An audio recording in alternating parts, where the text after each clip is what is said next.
Bonjour à tous, on va commencer notre tour du web, notre deuxième épisode de cette semaine avec les questions politiques, bien évidemment, et notamment les présidentielles françaises et les législatives qui ont affolé les réseaux sociaux francophones.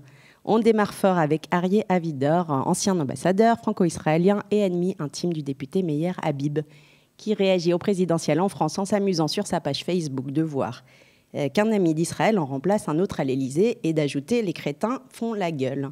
Emmanuel Macron, pas forcément un grand ami d'Israël, un point de vue que ne défend pas Gabriel Sparizo, qui rappelle qu'Emmanuel Macron a affirmé son admiration pour la politique de start-up israélienne et qu'il veut que la France s'en inspire. Alors, nous avons Arié toujours, qui déteste absolument Meyer Habib et qui moque sans réserve son bilan resté, je le cite, au niveau du zéro pointé. Il n'aurait rien fait hormis des postures avantageuses face aux caméras lors de grotesques simulacres de conférences de presse ainsi que des lettres ouvertes restées sans réponse. Ambiance. Meyer Habib, qui a donc sans surprise annoncé sa candidature aux élections législatives, sa recandidature, et qui réclame une majorité parlementaire de la droite et du centre pour rompre définitivement avec la politique désastreuse, je cite encore, de François Hollande. Alors, on rappelle qu'outre Meyer Habib se présente pour La République En Marche, donc le parti d'Emmanuel Macron, Florence Drori, Benjamin Diane pour le PS et Daphna Poznański, qui est une candidate indépendante. Voici pour les 4 principaux candidats. Sous le statut de Michael Blum, journaliste franco-israélien, qui rappelle ces 4 noms, on s'interroge beaucoup sur la personnalité de Florence Drori, candidate donc du parti d'Emmanuel Macron, La République En Marche, et encore inconnue du grand public. « Je suis israélienne comme mes enfants », affirme la candidate dans un papier pour le Times of Israel. Elle raconte qu'elle a épousé, elle ne le raconte pas, mais d'autres racontent qu'elle a épousé il y a plus de 30 ans un diplomate israélien, Mordechai Drori, et elle a fait toute sa carrière politique au Parti socialiste, où elle a notamment présidé la section Yitzhak Rabin. Alors, l'ensemble de la section israélienne du PS a ensuite rejoint l'équipe de Macron, se sentant de moins en moins en phase avec certaines positions affichées par la branche pro-palestinienne du PS. On continue pourtant de lui reprocher une trop grande tolérance vis-à-vis des pro-palestiniens, on va le dire comme ça, sur les réseaux sociaux. Donc c'est ce qui circule. On trouve des choses passionnantes sur Internet.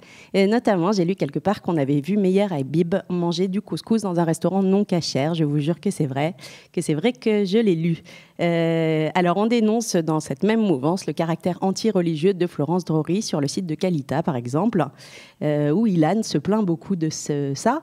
Lui répond Déborah, je pense que vous me méprenez sur la fonction du député français de la 8e circonscription. Il ne s'agit pas de représenter Israël, mais les Français habitant dans 8 pays du pourtour méditerranéen. Merci Déborah pour cette précision. Binyamin Lashkar pense, lui, qu'il vaut mieux tenir le discours d'une représentation des Israéliens pour motiver les Franco-Israéliens, pour qu'ils aillent voter. Tout le monde se fout qu'il y ait des députés, les Républicains ou PS ou La République En Marche de plus à l'Assemblée nationale, précise-t-il. Un point de vue moqué par Israël Tavor qui, selon lui, qui est blogueur, on le rappelle, et qui lui rétorque amusé que, selon lui, il faudrait voter Meyer Habib pour avoir Bibi à l'Assemblée nationale.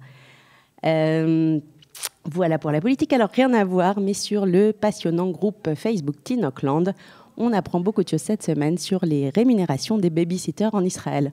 C'est Aurélie qui lance le sujet et qui dit avoir parlé avec des amis du prix des babysitters en Israël et avoir réalisé que personne ne payait la même chose. Le sujet passionne puisque plus de 220 personnes ont donné leur avis sur la question. Yael répond qu'à Jérusalem, elle paie environ 20 à 25 shekels de l'heure, la babysitter. À Ashdod, on est à 30. À Hadera, nous dit Karen, on est à 25-30. Et ce serait le double à Tel Aviv, où Lucie elle-même, babysitter, annonce toucher 38 shekels de l'heure, et parfois même 40 ou 50 shekels qui ne choquent personne, le prix d'une femme de ménage. C'est abusé, trouve Jenny, qui se demande comment font les gens pour payer et les babysitters et les GAN, qu'on trouve très facilement à plus de 3000 shekels en Israël. Sur ces échanges, je vous laisse et je vous dis à la semaine prochaine pour notre tour du web. Au revoir.